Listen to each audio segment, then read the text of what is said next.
everybody, thanks for coming. It's great to see a big crowd here. So I'm happy to introduce to you Dr. Michael Kaess. Again, Michael and I, we started the same year here at CMU.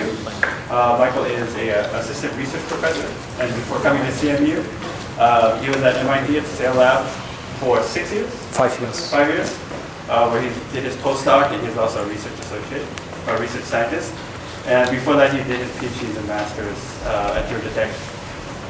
If you don't know already, Michael's done a lot of cool work in mapping, localization, using the stuff that I've seen has been using depth cameras.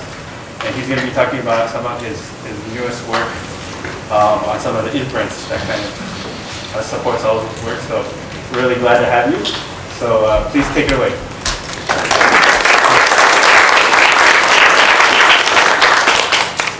Good afternoon. Can everyone hear me in the back? All right. Yeah, so I'm going to talk about my mapping work and the inference. And before I start, I want to acknowledge my collaborators over the past few years. There's actually quite a lot of people that made this work. So without them, this would not have happened. Starting from MIT, Georgia Tech, also collaborators in Michigan, Ryan Eustace, and in Ireland. So we're living in truly exciting times right now, where robots start to become autonomous and leave the factory environments and operate out in the real world. Good examples for this are the Mars rovers, such as Curiosity, the latest one up there. There we need some degree of autonomy because of the time delay. We can simply not remote control these rovers anymore. And a similar situation is the case for underwater robotics. In underwater, the problem is a bandwidth limitation. So we only can use acoustic communication, and that is, you can measure in bits per second rather than gigabits per second. So it's really, really slow, and you can't send images or data back. It has to be making its own decision on board. We've also seen autonomy in cars.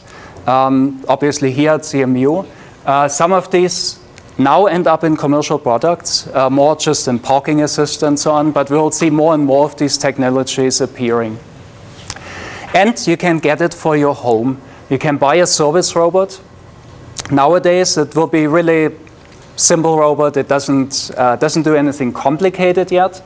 But what we're all looking forward to is having a service robot that takes care of the household, of your kitchen, that washes the clothes. So if you try to implement such autonomous systems, the first thing that you are faced with is perceiving the environment, mapping the environment around the robot so that it can actually move, that it can navigate through the environment. So that's a key capability. Sometimes there are maps already available for streets, but often these maps are not available in your home. For example, you don't want to have iRobot come in to build a 3D model of your house before you can run the vacuum cleaner. So the robot has to be able to do this on its own. Also, even if you have a prior map available, environments do change over time, and that means you have to be able to see these changes and update the model that you already have, adapt to this. So this is very difficult to do, even if you have GPS available. For example, Google's driverless car, they pre-map the areas. So they are restricted to a part in California that they have mapped in very much detail. They can only drive autonomously there. And that mapping also required manual annotation, so traffic lights and so on. That's all done to make sure that you detect all of them is all done additionally and manually. And if you don't have GPS, this becomes even much more difficult. So what I have been looking at in the past a lot was the processing requirements. It's pretty expensive to do these things in real time. And so some of the work that I will present will talk about how to do this very efficiently. And then the second part of the talk I will talk about more the front-end side and doing visual mapping and the processing of the incoming sensor data. So here's an example of online mapping, also known as SLAM, simultaneous localization and mapping. where the robot is, this was a PL2. You can see a live camera image, PL2 that was manually controlled through the building. And it's creating this map. The map sometimes doesn't look very good. Here, for example, it's coming back through this hallway, and the hallway appears twice. But once it comes back to a place it has mapped before, it can close a loop. It can register to what it has seen before, and then correct the drift that appeared over time. So why do we have this drift in the first place? That's because the sensors always have noise. Even if you have a very accurate laser rangefinder, there will be some noise. If you have a tenth of a degree error at the beginning and you're driving down 100 meters, it will be a very significant error. And it's not just a single error, it's in every frame there will be additional errors coming on top. So let's look a bit more at the fundamentals. How do we do this mapping? We have a robot. We only use the onboard sensors such as wheel odometry, inertial sensors, sonar, underwater, that's the only good sensor for navigation, laser rangefinders, cameras, and recently RGB-D sensors. Now the robot is taking a measurement of the environment. It might be perceiving a landmark, a chair. More typically, these are just simple point features such as Harris corners or Ziff corners. And there will be a measurement, either image coordinate or bearing range. And then as the robot is taking a step through the environment, there will be an odometry measurement that follows how far the robot moved, and this will of course also be noisy. From the new location, it might be seeing the same landmark again and a new one. And so over time, as drift accumulates and it is able to reobserve a previously seen landmark, it can then use that information to correct the map in the large scale. Now, the topology of this graph over time will get much more complicated than just a chain with some loops, of course. So how do we solve this?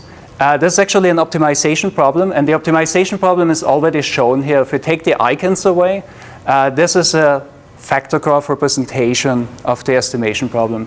So the factor graph is a graph, a bipartite graph that contains variable nodes and factor nodes. The variable nodes in this case are the poses that we want to estimate and the landmark positions. The factor nodes are usually derived from measurements. So the landmark measurements, odometry measurements, there's also a prior factor here on the original pose. This might be from GPS or might just be fixing the graph at an arbitrary origin.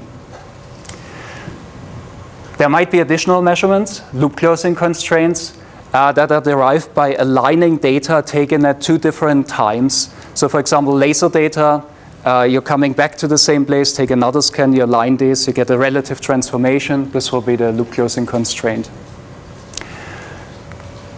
All right, so now how do we solve this? This graph corresponds to a nonlinear least squares problem. The graph itself is a factorization of a probability distribution. So factor graph, factorization of a probability density, where each of these terms corresponds to one of the factors, one of the constraints. If we assume Gaussian noise, and this is not necessarily a good assumption, we have made extensions to this where we use robust estimators and so on, but for now let's assume Gaussian noise. We end up with a nonlinear least squares problem. So we have to minimize the sum of a squared cost function. And this is typically being done in a Gauss-Newton time framework by repeatedly solving a linearized version of the system. And each time updating the estimate until convergence. So this linear system contains a matrix A. That's the so-called measurement Jacobian. These are the linearized measurements. So each row contains a measurement. The columns are the variables. So the top here are the odometry measurements. We have odometry would mean you connect one pose with the next. So there's a block diagonal part. The bottom here contains the landmark measurement. So one pose to one landmark in each row. There's a right-hand side vector B. This is related to the residuals of the system. There are many different ways of solving this. And this actually, the formulation goes back to Lou and Milius in 1997. This was the first time in the context of robotics that the problem was formulated as a graph. But the problem is actually much older than this. And so some of you might have seen this already, so don't say anything. But for the others, do you know who this person is who was featured on the former German currency bill? Anyone? Yes. So Carl Friedrich Gauss. He was actually tasked back in 1828 to do a survey of a kingdom in Germany. And what he did for this, he invented a device, a heliotrope, to measure distances between elevated locations. So from hills, they measured distance to the next hill. And then these measurements were plotted down into a graph that looks very similar to the SLAM problem that we saw before. And so he solved this using what is now known as Gaussian elimination. It turns out this was not the first time this was done. The algorithm was actually known a long time ago. From the literature, it seems like more than 2,000 years ago in China already. All right, so after this history, let's get to the fun part. So incremental smoothing and mapping. This is how we solve the system very efficiently. So let's start with the measurement Jacobian. We want to solve this system here. How do we do this? We just, to find the minimum, you take the derivative, set the derivative to 0, right? Very basic math. So this, in this case, yields the so-called normal equations, ATA theta equal ATB, where ATA is the information matrix. So that's the square of the measurement Jacobian. It's a square matrix. And so the question is, how do we solve this now? One way is to invert the information matrix, but that's a really bad idea because the inversion of this will be a dense matrix, and these matrices are usually very large, so hundreds of thousands of side lengths. So if you have a dense matrix here, you can't really do any efficient computations. So instead, we exploit the sparsity of this matrix. So the matrix is sparse because in each row here, there's only a certain number of variables that are affected by a specific measurement. And then the square of this is also a sparse matrix. So we exploit that sparsity by doing a sparse matrix factorization of the information matrix. And so this is, for example, a Cholesky factorization. You end up with an upper triangular matrix R, and the information matrix is equal to RTR. So the so-called square root information matrix, once you have that, you can simply do forward and back substitution to recover the solution. And if this is a sparse matrix, it's very efficient to do so. In general, this is not a sparse matrix, though. If you do a straightforward factorization with the ordering that I showed before, first all poses, then all landmarks, you're actually guaranteed to end up with dense blocks in the matrix. So, as is well known in linear algebra, you can permute the rows and columns of the original matrix. You end up with an equivalent matrix that represents the same system. But if you factorize this one, you will end up with a sparse square root information matrix. Question is, how do you find such an ordering? There's efficient heuristics around. It's actually an NP-hard problem, but there are efficient heuristics around column D, column approximate minimum degree ordering. That's, for example, being used in MATLAB. So if in MATLAB you type A\B and A is a sparse matrix, it will do exactly this whole algorithm that I just described to solve. So, but the SLAM problem is different from this. In the mapping problem, we have a sequence of measurements that come in as the robot is going. And at every time step, the robot needs to know where it is and also get the best picture of the environment up to this time. So we have to continuously solve and resolve the system over time. This could be done by doing a batch solution in every step, but this quickly becomes expensive even if we do the sparse solution that I described before, this quickly becomes expensive. So the traditional solution in the past was to do approximations that work more or less. But a better way is incremental smoothing and mapping. This was my thesis work. Doing this exactly, but much more efficiently than the batch solution. The key idea is, if we get a new measurement, we linearize this measurement, we append it to the previous square root information matrix, so the previous solution that we have. And this system represents the updated system with a new measurement integrated. But the problem is, this is no longer upper triangular matrix. So you cannot do back substitution, you cannot solve. But we can make it upper triangular again by zeroing out the entries under the diagonal by Givens rotations. And this will modify some of the entries of the previous matrix, potentially also add some new entries. They are shown in red here.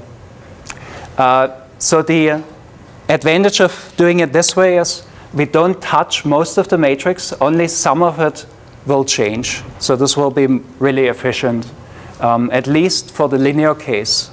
But the SLAM problem is not linear. So ISAM did periodic batch steps to do relinearization. Let's say every 100 steps, you do a relinearization and you have to refactor the whole matrix. And at that time, you can also reorder the variables to keep sparsity, because the incremental ordering, if you just add the new variables at the end, will probably not lead to a sparse matrix in the long term. So this is not completely ideal, of course, and we'll get to a better solution shortly. But here's a quick example. This is a matrix. This was a number of years ago. It's still fairly big, 20,000, but we now work with millions of variables on the side.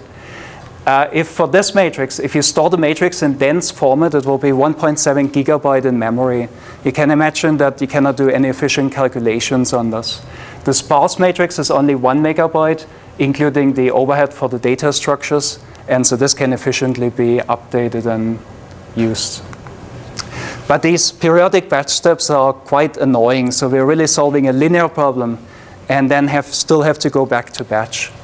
So in order to get rid of these, we looked at the connection between sparse linear algebra that was used for ISAM and probabilistic graphical models. You've already seen the factor graph, one of these graphical models, which corresponds to the measurement Jacobian. It actually is not a complete correspondence. The measurement Jacobian is a linearization. This one can be nonlinear, can represent a nonlinear problem. Similarly, the information matrix has a corresponding graphical model, which is a Markov random field. So it's an undirected graph corresponding to the symmetric matrix. But what does the square root information matrix correspond to? Does anyone know? Any ideas? So it turns out there is no such model in the literature, and so we introduced one. And this is what we call the base tree. So let me explain how we get to this. We start from a factor graph, and we completely ignore matrices at this point. We just work with a graph. We start with a factor graph example here, 3 poses, 2 landmarks. This can be anything, so it doesn't even have to be SLAM. It can be any optimization problem. We choose an ordering of the variables, starting here with landmark L1, for example. This corresponds to the ordering of the columns and rows in the matrix to factorize. Then we start eliminating. Let's look at L1. L1 is connected to X1 and X2, so they form a joint density. And that joint density we can split into a conditional part on the variable we want to eliminate, so L1 given X1 and X2, and a remaining joint on the remaining variables, X1 and X2. So if we modify the graphical model now to incorporate this, we end up with a directed graph with these arcs here that correspond to L1 given X1 and X2. So this is borrowed from a base net. And the new factor here is inserted, shown in red. There was already a factor there, so that factor is just being modified with the new information. Now we can continue with the next one. L2 is next. L2 is connected to X3, so we can do the same game again. L2 given X3, the arrow here, and prior on X3, shown in red. So as we continue with X1, dependent on X2, X2 dependent on X3, and finally X3 is trivial because there is no further condition. So what we have done is we have transformed the factor graph into a directed graphical model, a base net. It's not just any base net though. By construction it has a very special property. It's a caudal base net. So this means there's a tree structure already included. That tree structure can easily be found, and so tree structure is interesting because for inference, this makes inference possible, or makes inference cheap to do in the graphical model. You could actually do inference in a loopy graph also, and we've tried this in the past. That's an alternative, but this one turns out to be a better way of doing it. So that caudal based net, we can find cliques by a very efficient algorithm. We just go through in reverse elimination order, and we can read off for every variable into which clique it should belong. So let's start with x3, the last one, then go back to x2. They are fully connected, so they form a clique together. We write them as a clique. Then we go on to x1. x1 is fully connected to x2, but not to x2 and x3. So it's not part of this clique, but it will be a new clique. And we write this as x1 given x2, because x2 is already in the root clique here. Then as we continue, the next one would be L2. L2 is fully connected with x3, so same game again, that's a new clique. And finally L1, which is fully connected with x1 and x2, so there's a clique here. x1 and x2 are already here, so we can just add L to this clique. And so this is the tree out of that caudal based net. So this is what we call the base tree, and it is related to the square root information matrix here shown by color coding. The root clique will always correspond to the lowest entries in the square root information matrix. So there's no conditional variable. The other variables here, let's look at L2 given x3.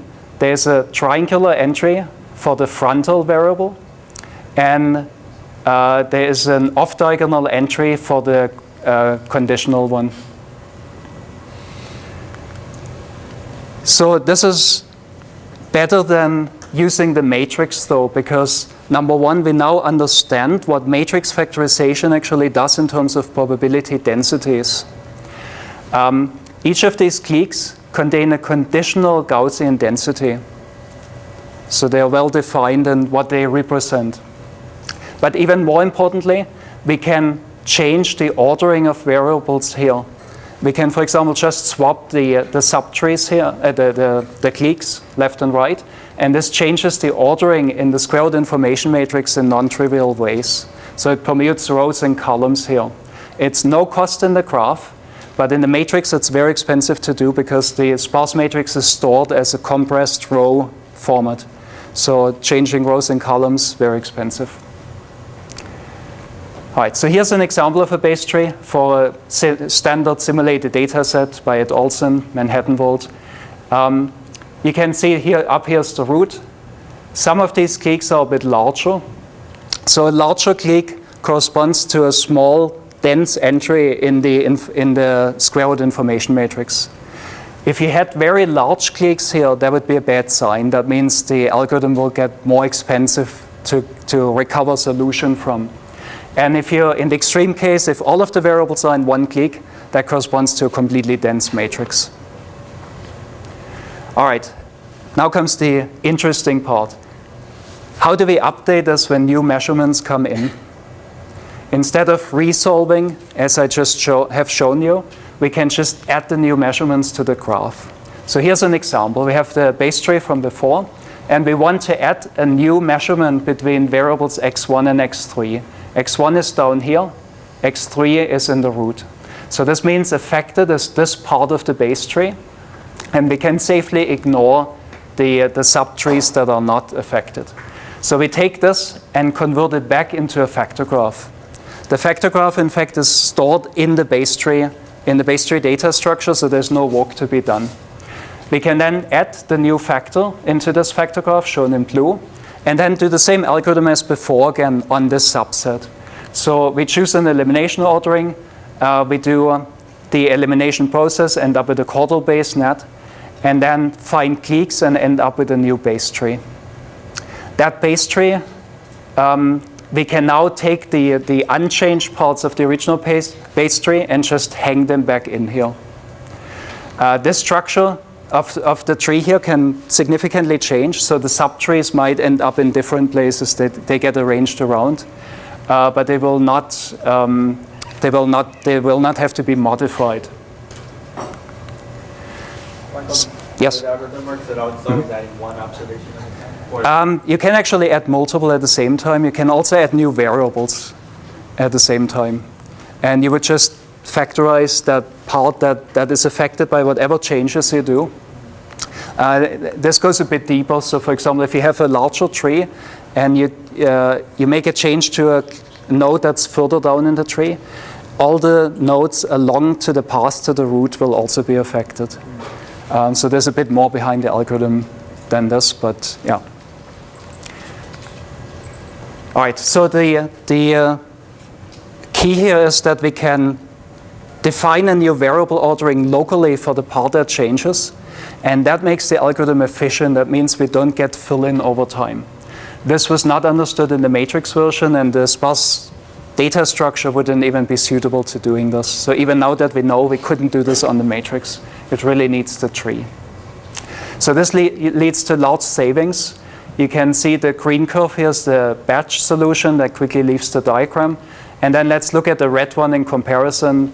This is a specific incremental ordering.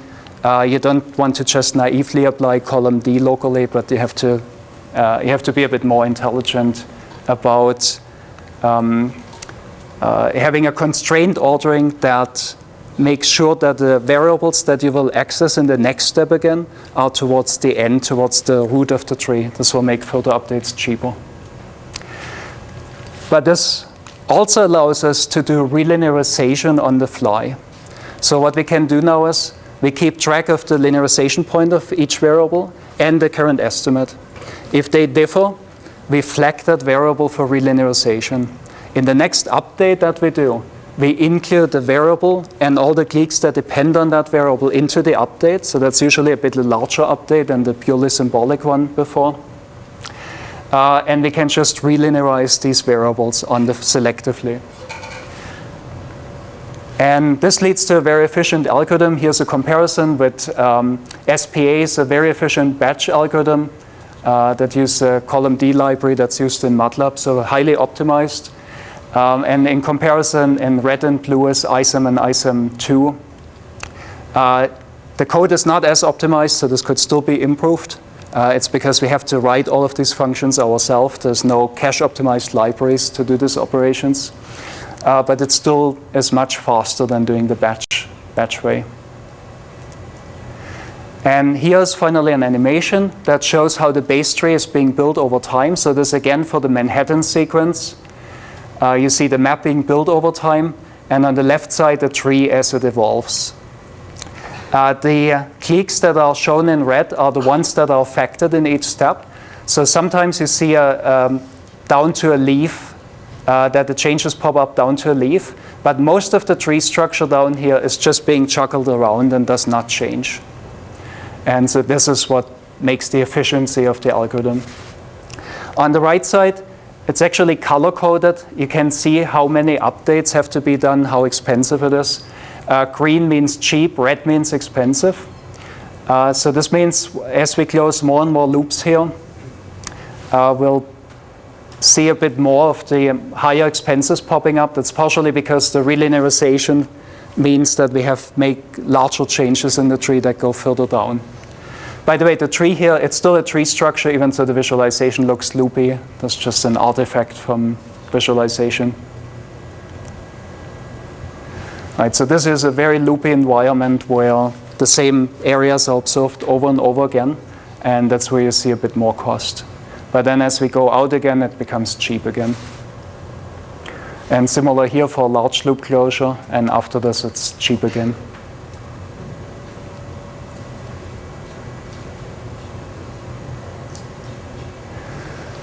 Any questions? Yes. Yeah, Michael, I wonder if you could give us some intuition as to what is the linearization due to the representation of that you have more so. So you have some nonlinear distribution, linearized, right? How much is lost and how much of it is really actually retaining this linearization? You have some sort of intuition about what it is. I forgot, I'm guessing this is all range, these are distinct features, so there's a distribution that looks something like a banana that's approximated by an ellipse or something like this. Is this the linearization that's happening? So this is essentially doing Gauss-Newton on the original nonlinear cost function. So it's basically as good as Gauss-Newton gets you a solution. So it's susceptible, number one, to local minima. So you need a good initial estimation, initial estimate, which you typically have in SLAM. The linearization, unlike Kalman filter, for example, the linearization is redone in multiple iterations, so until we converge to the minimum. So we actually get the right linearization point at the end. We do represent the posterior by a Gaussian distribution. So that means if the posterior is highly non-Gaussian, that will not be well represented. This is the same as if you use Gauss-Newton. I'm actually currently working on something that would provide other distributions at the end. So for example, if you have, let's say there might be multiple modes, there might be multiple possible solutions. The algorithm should provide you, generally that inference is completely infeasible to do, but it could tell you, for example, the 10 most important modes at the end, and you would at least know that there's an ambiguity. Yeah, this is ongoing. But this is, yeah, using inference on Gaussians as is typically being done.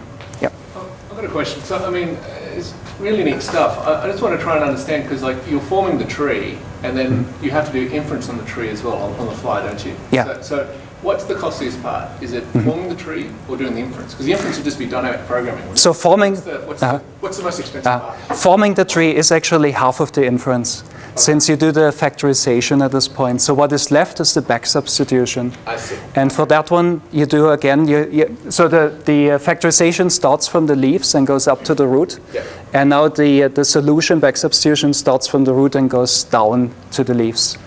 But typically you don't have to traverse the whole tree. Okay. So you keep again your previous solution, and if you end up at a leaf where there's essentially no change, 10 to the minus 8 or so, you don't have to continue propagating to subtrees. And so that's why it's not generally, yeah, that's why it can be constant updates. Generally, the cost of these things are in the range of n to the 1.5, that's for the batch solution, and the fill-in of the matrix n log n. But that's under certain assumptions on the original graph. And so the incremental solution, we hope, would be faster than this. But in the worst case, if it has to redo the complete tree at some point because everything has to be relinearized, then the cost would be n to the 1.5 for that one. Any other questions?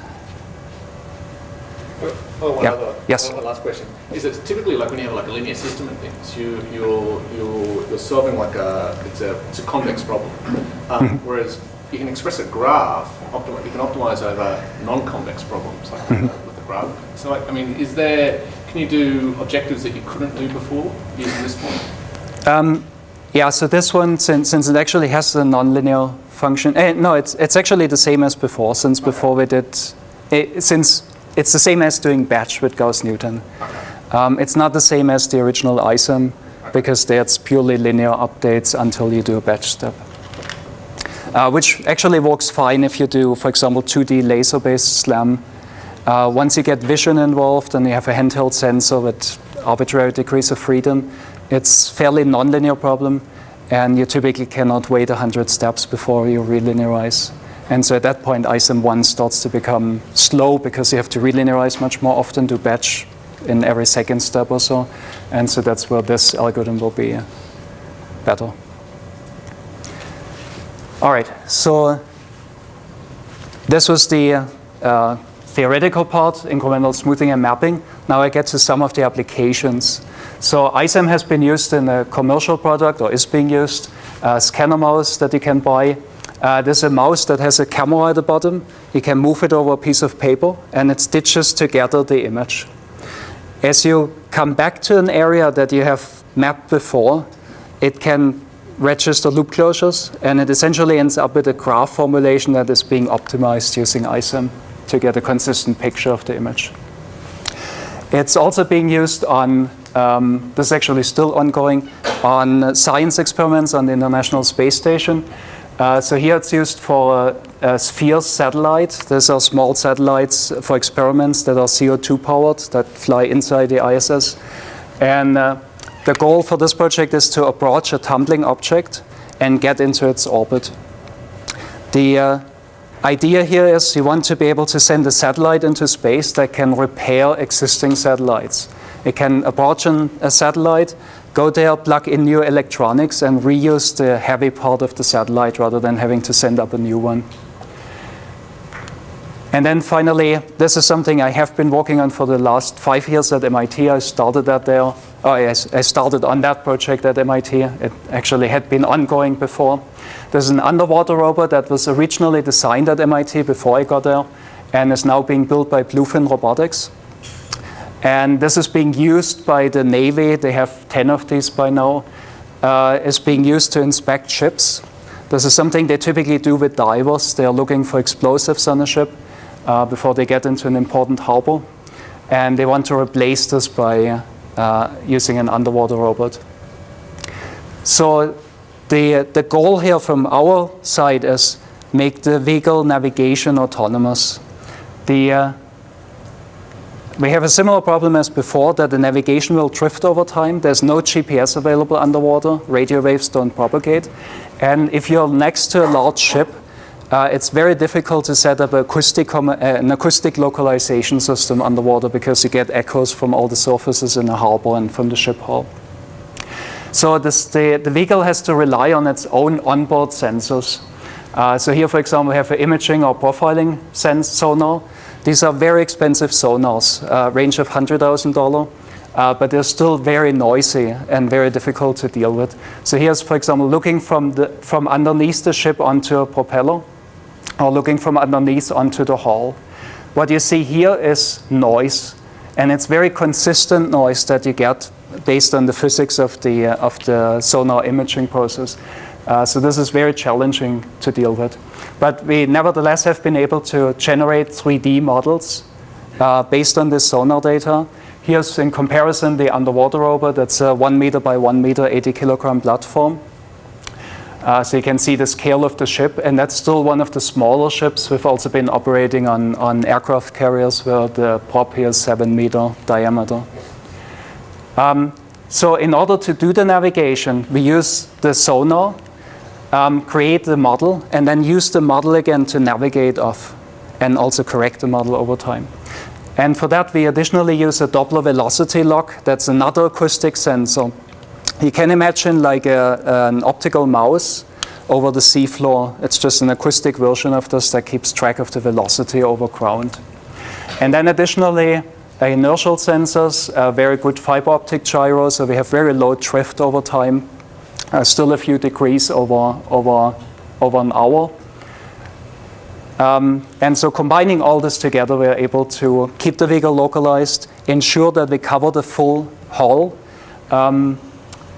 which is actually one of the main motivations for the Navy, because if you have a diver do this and the water visibility is very low, they search by hand and they cannot really guarantee that they search the whole ship.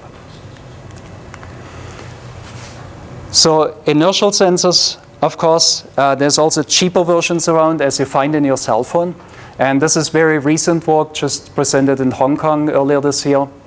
That I just presented there, which is just taking a camera and the inertial sensor, walking through a building, and you have fairly low drift. This is not actually doing SLAM, it's doing visual odometry, so it's in visual inertial odometry. So it's integrating the sensors over time. And we might end up with 2-3 meter error over the sequence.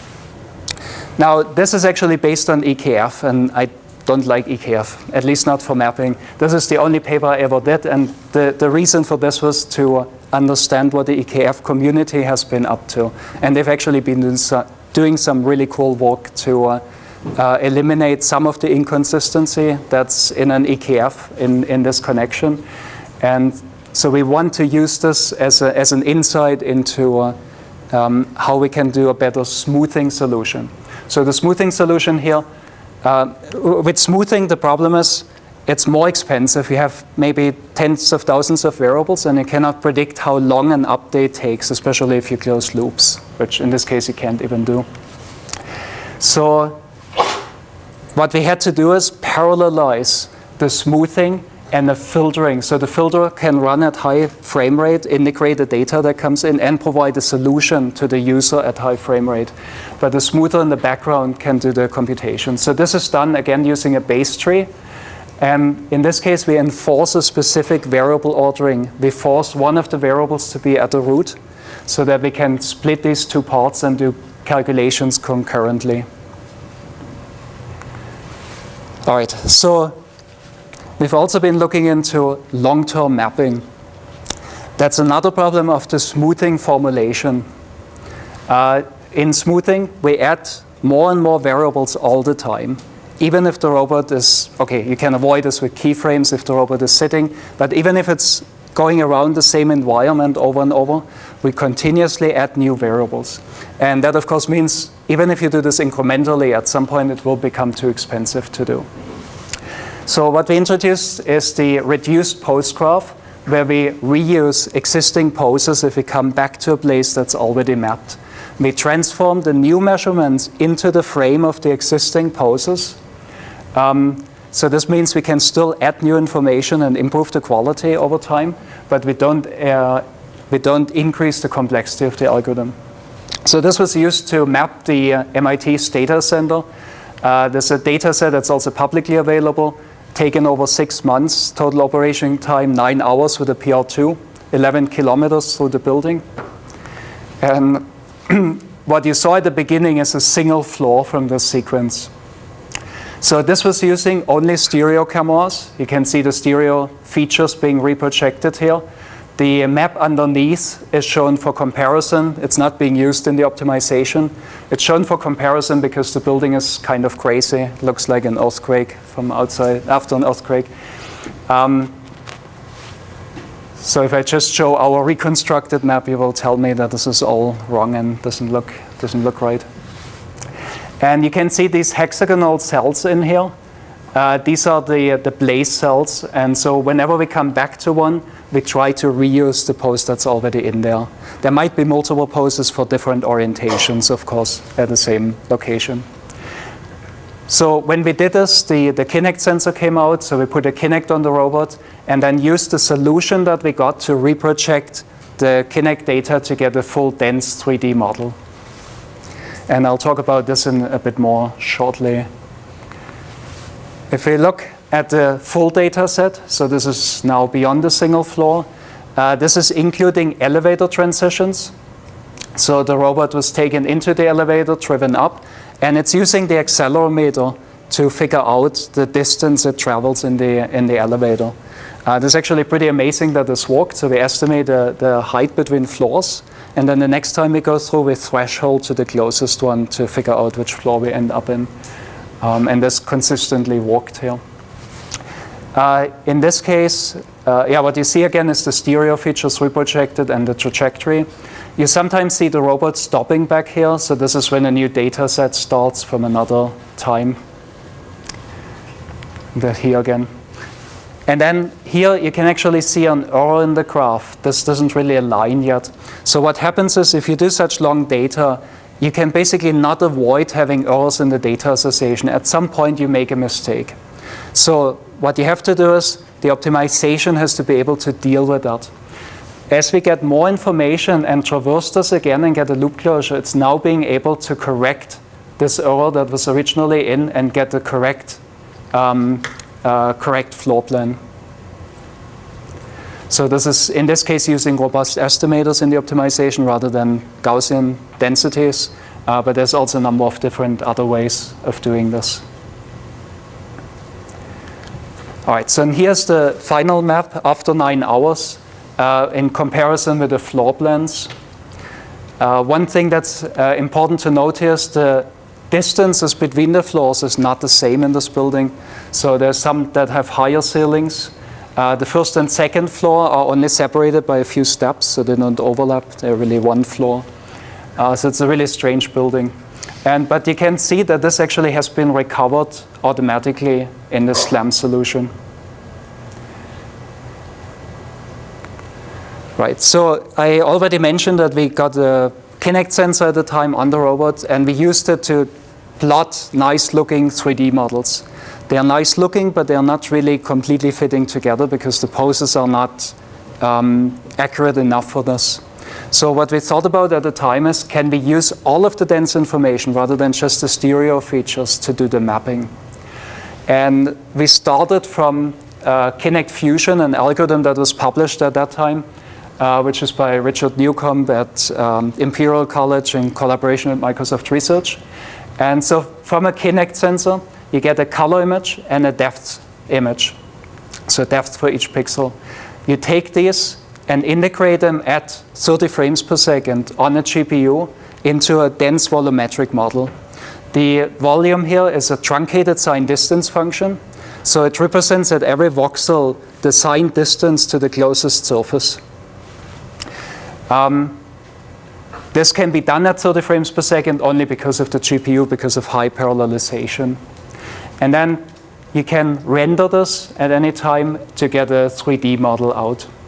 So one problem with this formulation is that you're limited by the memory that the cube uses. So if you have a 2 GB memory on your GPU, you can fit a cube of side length 512 in there. There's a lot of, it actually needs a number of bytes for every voxel to represent all the information. So it's 512 cube side lengths. And this means, depending on the resolution you want, you might only be able to map an environment of 3 meter side lengths. That's okay for the desk-like environments that they originally showed in Kinect Fusion, but not for mapping a building. So what we did here is we move the cube along with the observer. As the observer is going through the building, the cube is moving along. Now this would be very inefficient if you just move it. So instead, as the camera is getting towards one side and one part has already been mapped, we fix this part, we raycast it, we get a point cloud out, and then we reuse this piece of memory on the other side. This is, of course, implemented using a ring buffer in 3 dimensions, so there's no memory that has to be shuffled around. And so this can be done, again, in real time at 30 frames per second. We added a number of other, this are actually 3D models generated from this algorithm. And this is Tom Whelan, the main author on this, student who worked on this. Who just actually graduated and now works as a postdoc in Andrew Davison's group at Imperial College. So we did not just the spatial extension, but also real-time triangulation. So whatever falls out of the cubes is also being triangulated using GPU again. The color in real time by adding a second cube. The original Kinect Fusion didn't have color in there. And finally, for robotics applications, very important, if you have a camera that's not looking at a cluttered desk, but is looking forward and you're going through an open space, you have no geometry to align to, you have a flat floor only. So we added in color-based, dense color-based tracking in addition to this. And so the overall system produces quite amazing 3D models. So here's this was a handheld, just an ASUS sensor actually, similar to the Kinect. Color image, depth image, and a live reprojected 3D model. At the end of the sequence, we switch in real time now to the 3D model. It takes a few seconds just to render it. It's at this point, it's 1.4 million points, point cloud. And you have a full 3D model of this 2-floor apartment. Now this is just a point cloud. You can also see the trajectory of the camera in here. This is just a point cloud, where we can also make a triangle mesh out of this. And if you zoom in here, you can see quite a lot of details. Now, this original work was not doing SLAM yet. It's basically open loop odometry. You can see this here. There's a duplicate structure in here. In the meantime, we've integrated this with SLAM. so that, look at the time here. Okay, I should wrap up, I guess. So in the meantime, we integrated this with SLAM, and we're able to do large-scale corrections. The question is, how do you correct this? You have millions of triangles. In this case, it ends up being, you have millions of triangles at the end. You would have to rerun the algorithm, but the algorithm runs in real time. That means you would have to rerun it for whatever time you did the mapping before. So instead what we did is we went to the graphics literature and looked at animation techniques and used a mesh deformation technique that is based on a skeleton graph. The skeleton graph in this case is the post graph, so the camera trajectory. So as SLAM is correcting that post graph, the triangle mesh is also being corrected. And this again is being done in real time, now not on the GPU, but this part is running on the CPU. So now the computer is fully busy. Here's another sequence going up a set of stairs and a view inside the sequence. You can imagine that this is useful for a robot to walk up the stairs. And in fact, about 2 weeks ago, colleagues at MIT used the system to have the Atlas robot walking up stairs. So instead of the laser, they used the stereo camera in this case that's on the robot, used the stereo in the continuous frame. It's not as good as this because the Kinect sensor will give more dense coverage than stereo, but it still works well enough. This was also featured on Discovery Channel, but in interest of time, I'll skip the details here. Yeah. So as you do this dense reconstruction, yes. I can imagine like the memory, you need a lot of memory to hold all of this in. Is that becoming an issue now? So the triangle mesh itself, a few million triangles, in terms of memory is actually not a problem. In terms of rendering, it starts to be a problem since the GPU is already busy with doing all the reconstruction. So if we want to render it, we have to stop this and push the triangles from the main memory into GPU, which takes a bit of time to render. Okay, so for each triangle, you just have a color. So Yeah, it yeah. doesn't take too much space Yes. for one small building. Yeah, yeah. So here the host of this show took the mapping and mapping device. This was actually just a recording device. The processing is done on a pretty heavy laptop that has to be connected to power to have enough processing on the GPU side to do this. And that's the model that the host of the show generated by walking up. Let me skip this here. Relating to the complexity that you just mentioned, we've also been looking into simplification of the meshes. So we take, for example, for planar surfaces, we take hundreds of thousands of triangles for that, but it's not really worth doing. So instead, we downsample this and represent it with a minimum number of triangles. And then finally, we've also been looking at pulling objects out of this. So if you think of a robot going around the environment over multiple days or longer times, there will be objects changing, moving around. You can automatically detect these objects, and you can learn about these objects. So in this case, there was a suitcase being added here, and the suitcase is automatically detected. All right, so let me talk about some future work here. Mapping. So 10 years ago already, some people said mapping is SLAM is solved. Don't work on this. Obviously, over the last number of years, there have been really good progress. It's also not just the front ends, not just cool visualizations. There's really algorithms behind. And for example, the inference. And so I think there's still a lot of interesting open problems at this point. In particular, I have a lot of people coming to me that tell me that work in different areas and that tell me they wanted to get SLAM working. What software can they install?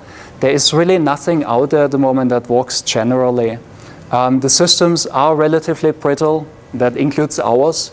Often it's a single pass through the environment, maybe with loops and loops corrected.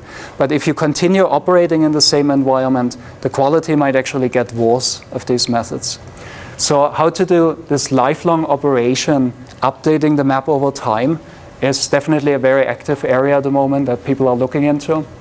The robustness that I mentioned before, especially doing better inference algorithms that don't just give you a unimodal posterior, but that tell you about the uncertainty, are interesting. And finally, understanding these, this goes more in the computer vision direction now, understanding these models in terms of objects and being able to have a robot actually manipulate them. So this is actually an interesting future direction of connecting perception with action. We've already done this for the Schiphol inspection because you have to, in order to, the robot really has to make its own decision, so there's no other choice. But there's many other possibilities. For example, also manipulation. If you think about, there's some uncertainty in the perception, but if you manipulate an object, the contact information can actually give you information back about the state of the object. And so combining these together, I think, is a very interesting way. So in summary, I've talked about ISM2, which is a general incremental sparse nonlinear least square solver. This can be used beyond SLAM as long as it's a sparse problem. So dense optimization problems you can't really solve with this. There's a wide range of applications of this, and I just talked about the future plans towards robot autonomy. So this concludes my talk, and I'm happy to answer any questions you might have.